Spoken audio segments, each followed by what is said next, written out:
dear all, distinguished guests, colleagues, ladies and gentlemen, allow me on my personal behalf to welcome you and to wish you fruitful and successful work. At the same time, I would like to thank the organizer for the invitation and therefore I sat down and tried to write my work. Historically, but also from other aspects, I will talk about the war, the wars, the Balkan Wars, but also from a popular point of view, linking today's event, what does that mean and what is the message conveyed.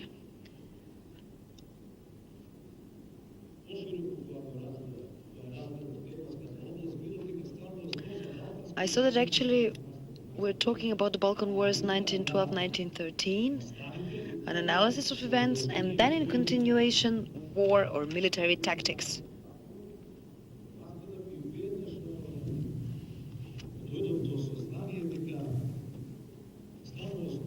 So immediately,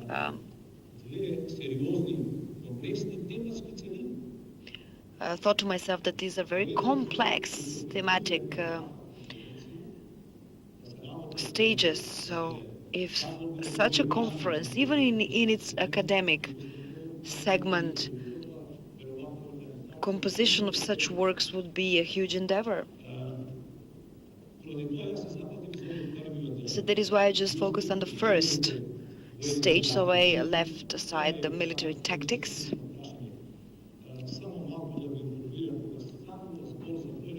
When we talk about military tactics, we actually talk about skills of deploying military forces.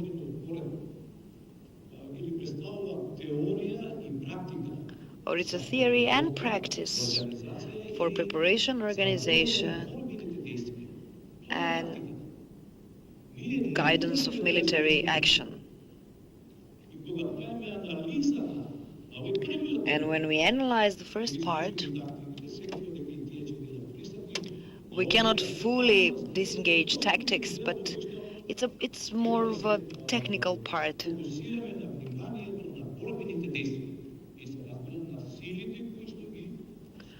So this is something that I left aside.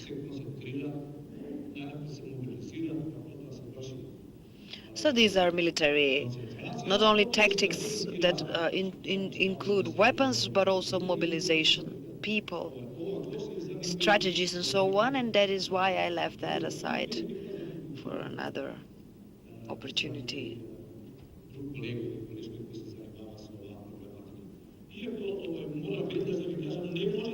Immediately, I have to say that we cannot severely cut these two topics. Whenever we talk on the first one, we will have to mention the second and vice versa.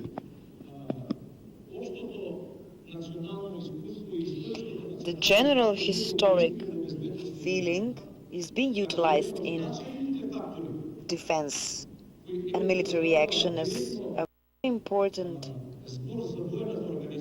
factor. So whenever we talk about the security aspect of a state, this is a very important segment.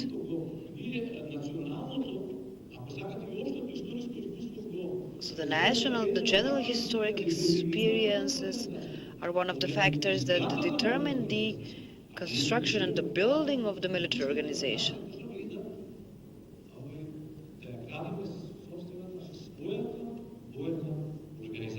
So by the very constitution of our state, we were obliged also to construct or build on our military structures.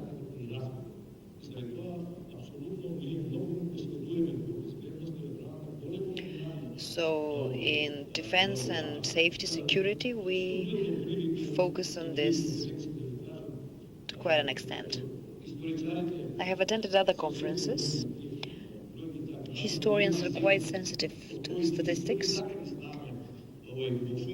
We use multiple sources and we put them into play.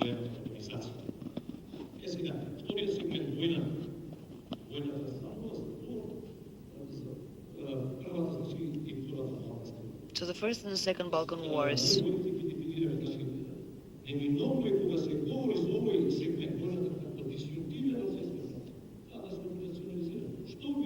What do you actually mean by war?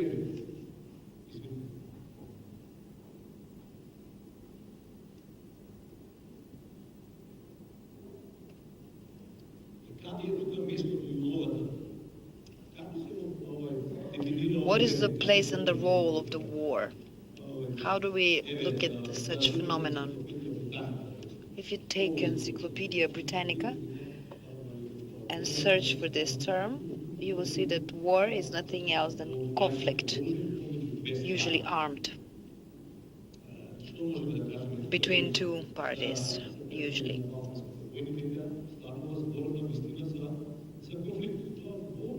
So when we talk about the Balkan Wars, we talk about armed conflict, the least of between two parties or more. So the latest sources,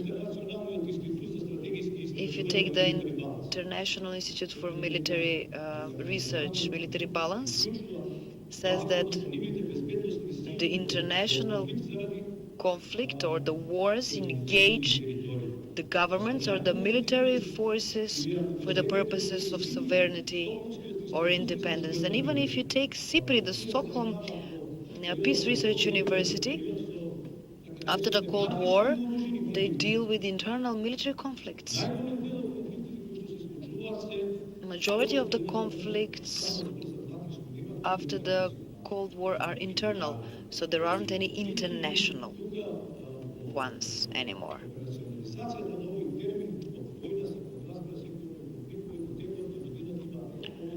So war means conflict that then dead victims a year. So we can link this to today's state of affairs. In which category the Balkan Wars fall under? What is the historical aspect, but also the current aspects? That is, what are the messages and what are the lessons learned?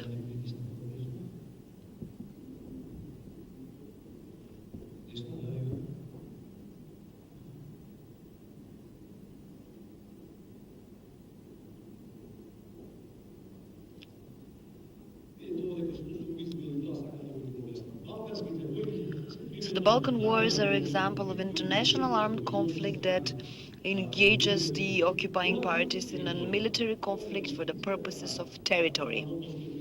This is the definition of the London Strategic Research Institute. So today, most frequently wars are led for the purposes of sovereignty or territory. So the First and Second Balkan War were wars for territory.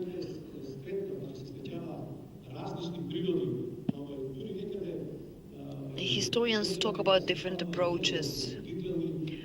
Sometimes they identify them as liberating wars, was wars for freedom, or for occupation, and so on. So this is not only our historians. So when we put in function this definition of the London Institute, without any exception, we will conclude that we're talking about conflict for the purposes for territory. So in between regular forces and regular threats. It's a bipolar conflict environment.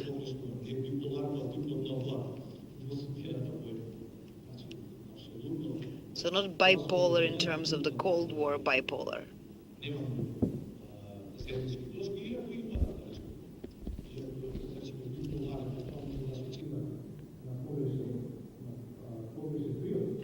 bipolar might suggest a difficult approach that would mean that it's being led by regular forces, meaning armed forces, and the regular threat is the war.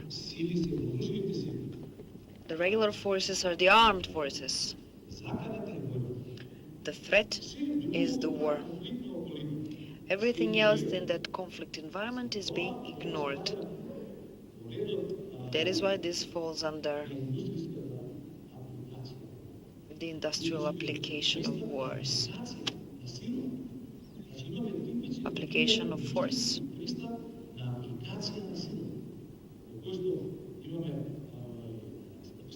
And we have opposite parties, regular forces and regular threats. We now live in a period in which we have multipolar conflict environment. In addition to the regular, we have irregular, so we have irregular forces and irregular threats. But when we talk about war in such an environment,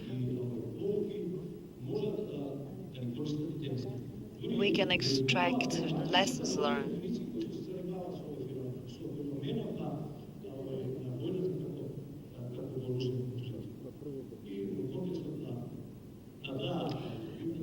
And in the context of that bipolar conflict environment,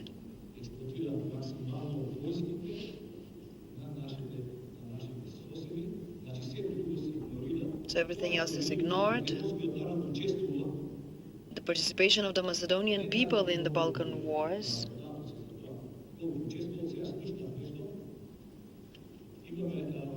I couldn't find data of the percentage of Macedonian soldiers,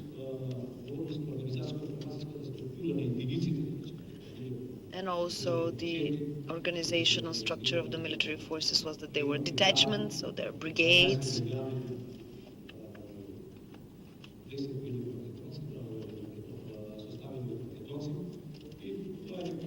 So, companies, squads.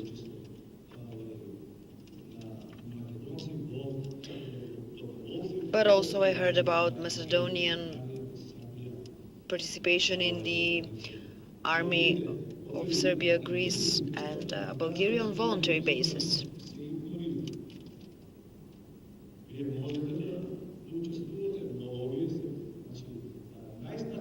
The most significant actors are the state themselves. And the most significant instrument is the military organization, which is the oldest, the most continuous ones, and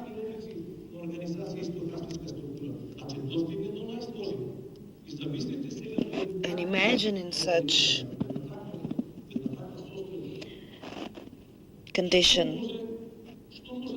and situation what can be expected and what can happen if you're not either a regular actor or a regular force. If you don't have any military organization, you are facing a very difficult situation, which is the case with the Macedonian people, with the Macedonian territory.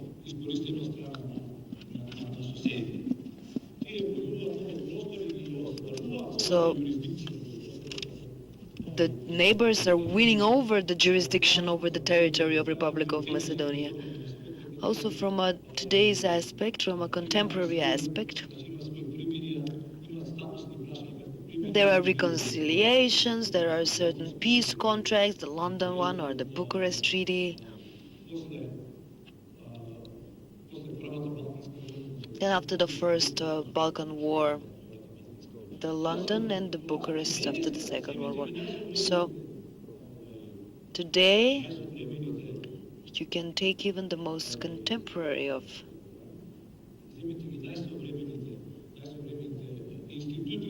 institutes in the world and you will see that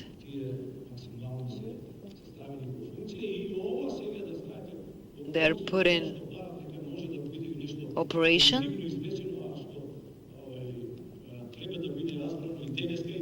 what should be understood today and what should have been understood back then was that experience of the negotiations and the peace treaties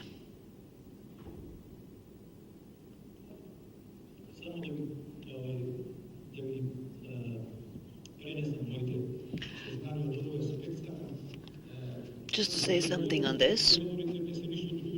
Negotiations are nothing else than just cease of fire, and the truce can be general one. Truce is being made due to resolving of certain issues which arise out of the military action. And then peace treaty might follow, but not necessarily.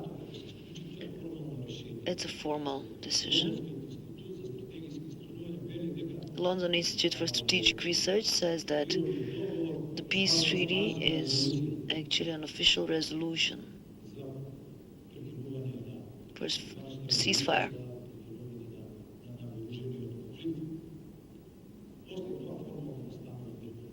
And then formally peace occurs.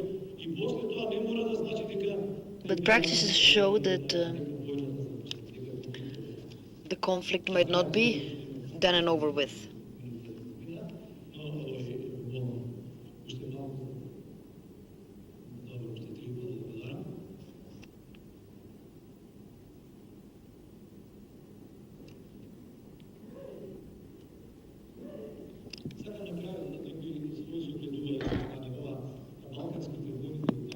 So the Balkan Wars, those are obvious examples of a military conflict between the actors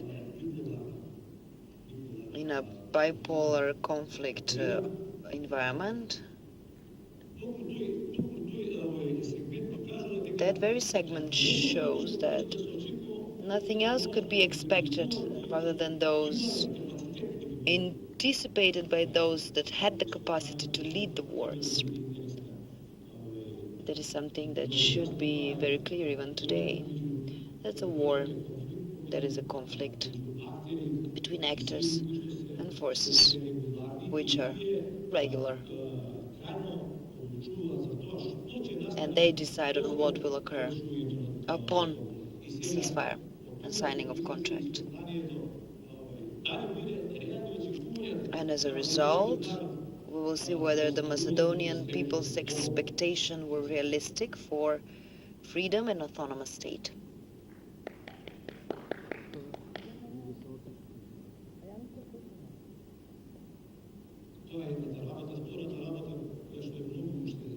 That's the first thing. The second, and I will finish with this.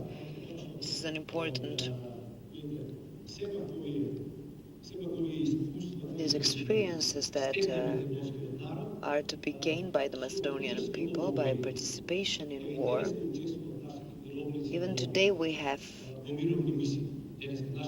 peace missions, so in Afghanistan we have soldiers there, so the experience back then, even today, is a very important one. And in particular back then,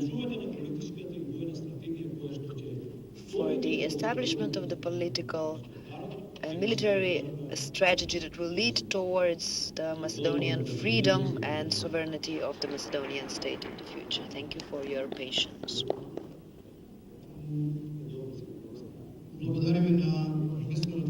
Thank you to Siniša Daskalovski, professor, for his presentation, and due to the limited time, we weren't able to actually develop a discussion as regards to the full scope of the study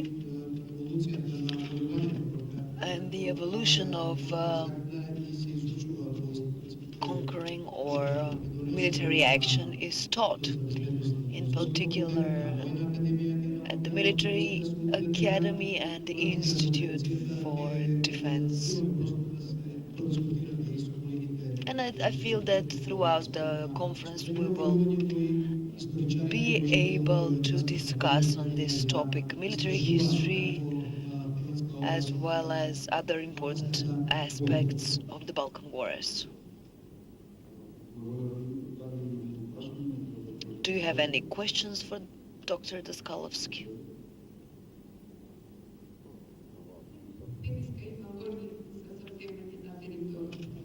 Do we have today wars for occupying territory?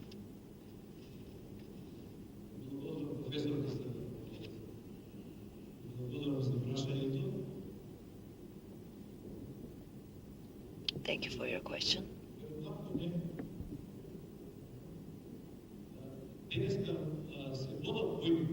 Today we have wars for sovereignty and territory. Most frequently, when it comes to military conflicts, we need to have a clear division between conflict and war. Every war is an armed conflict, but not every conflict is a war.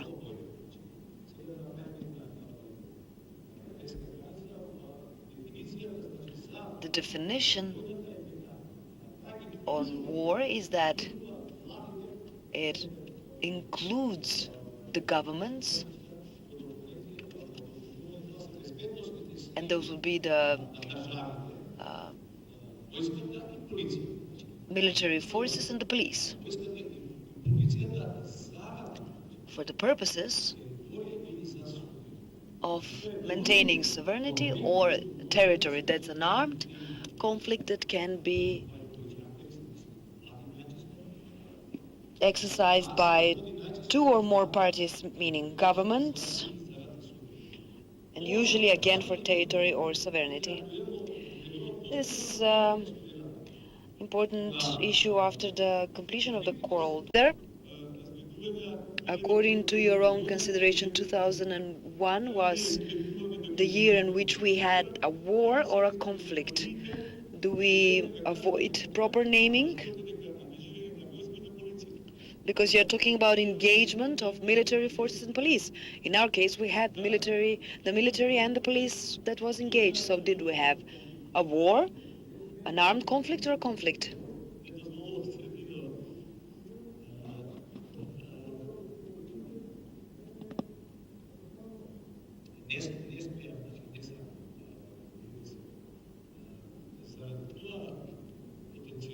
That is why I emphasized at the beginning that we should standardize the terms that we use. If we have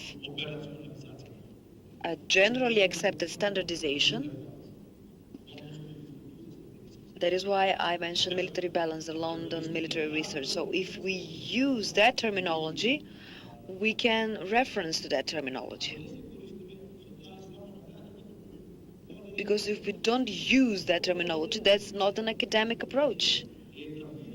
This is one of the academic approaches that is accepted on international level. Here we have the dilemma whether the crisis in Macedonia 2001 was a war or a military conflict.